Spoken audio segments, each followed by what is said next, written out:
Bonjour, on voit ici comment factoriser avec un facteur commun à travers des exemples de plus en plus complexes. Je vous rappelle que l'objectif d'une factorisation, c'est en général la résolution d'une équation.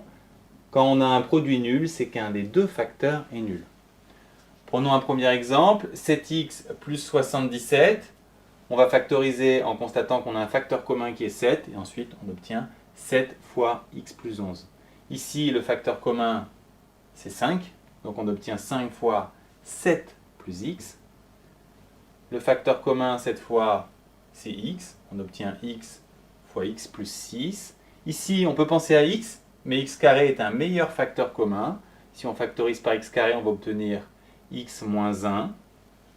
Et enfin, dernier exemple, le facteur commun c'est x, et on obtient x fois x carré moins x plus 1. Toutes ces factorisations sont plutôt simples, car à chaque fois le facteur commun est un nombre, x ou x carré. On va voir qu'il existe des cas plus délicats, où la factorisation doit se faire avec une expression plus complexe, en général entre parenthèses.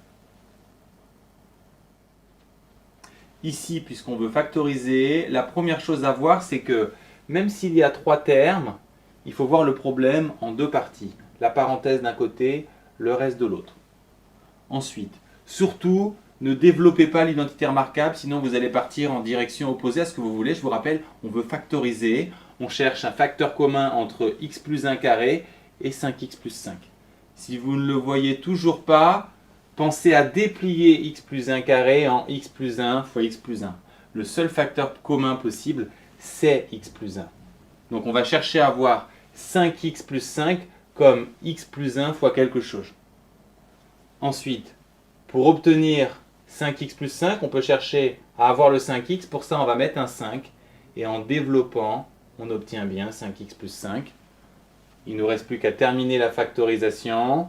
Le facteur commun, c'est x plus 1. On ouvre des crochets. On recopie les deux facteurs ici. Puis on simplifie.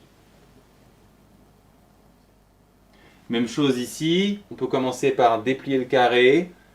Le seul facteur commun possible, c'est 2x moins 1. Donc on cherche à voir 6x moins 3 comme 2x moins 1 fois quelque chose.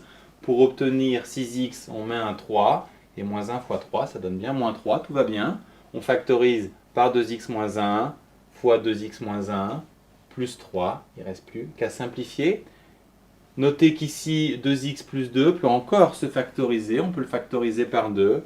Et c'est plus élégant de mettre le 2 devant. Enfin, dernier exemple. Ici, il est évident que le facteur commun, c'est 7 moins x. Par contre, vous calez souvent ici. Qu'est-ce qu'il faut mettre comme facteur ici pour obtenir x moins 7?